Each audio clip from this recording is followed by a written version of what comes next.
कामा जी देर तो नहीं हो गई मुझे आने में? कहा नहीं, टाइम पे आ गए हो।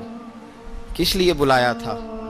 कहा उमर देखो, गुर्बत के मामलात और होते हैं, जब अल्लाह आसानी दे तो कोई चीज़ इस्तेमाल करना हराम नहीं होती, अगर हराम है तो बताओ। कहा नहीं अम्मा जी हलाल ही है। तो फरमाया फिर इतने सफ़ीर आते हैं, मुशीर आते हैं, अब तो माले गनीमत बड़ा आता है, ढेर लग जाते हैं मस्जिद में, तो चल एक नया कुर्ता तुम भी पहन लिया करो, और आप नया कुर्ता पहनोगे तो धाक बैठेगी गैरों पर।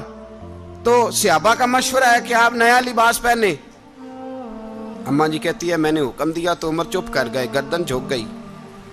थोड़ी देर के बाद सैयदना उमर फारूक ने सर उठाया तो दाढ़ी पे आंसू गिर रहे थे, रो पड़े, कहने लगे पाक महबूब की पाक बीवी, जैसे हुक्म करती हो मैं हाजिर हूँ, पर मुझे वो वाला लिबास पहनाना जो मेरे मुस्तफ़ा ने पसंद फरमाया है।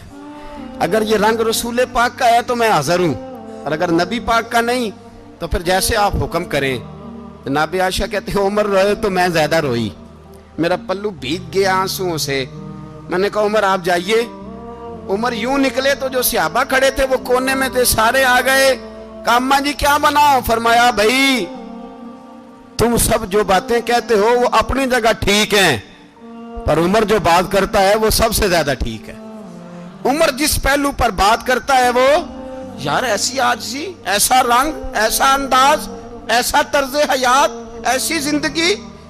औलाद के मामले में लोग बुज़दिल हो जाते हैं, बुज़दिल।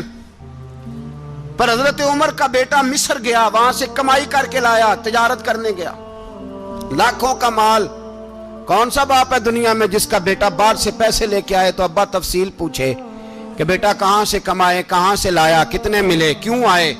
कौन सा बाप तफसील पूछता है? अब्बा तो कहता ला सही, और तारीफें करता है मेरा बेटा बड़ी कमाई करता है। कभी पूछा है उससे कि ड्यूटी सही देता है कि नहीं?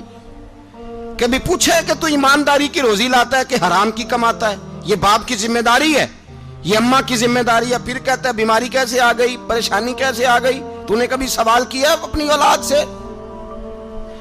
हजरत उमर फारूक रज़ी अल्लाह ताला अन्हु का बेटा मिस्र से पैसे कमा के लाया, तो जनाब उमर ने बुलाया, फरमाया बेटे इतनी तो तेरे पास रास ही नहीं थी, थोड़े से तो तू पैसे लेके गया था, इतनी कमाई कैसे हो गई? इतने तो पैसे नहीं थे साहब, कहां से कमाई लाए? उसने कहा अब्बा जी वो जो मेरे चचा है ना मिस्र के गवर्नर, आपके दोस्त, उन्होंने मेरी मदद की है। फरमाया जितने लोग गए थे सबकी की है मदद उसने? कहा नहीं सिर्फ मेरी की। फरमाया तेरी क्यों की? तेरी क्यों की? कहा हुजूर आपके दोस्त हैं। फरमाया चुप कर, हुजूर उन्होंने मुझे इतने पैसे दिए, मैंने कारोबार में डाले तो नफा आया तो मैं उनकी रकम दे के। फरमाया खामोश हो जा, बाकी जितने लोग गए थे सबकी मदद की उसने? कहा नहीं हुजूर सिर्फ मेरी की। फरमाया उसने तेरी मदद नहीं की, उसने खलीफा के बेटे की मदद की, इसलिए कि वो खलीफा को अपने हक में नरम कर सके।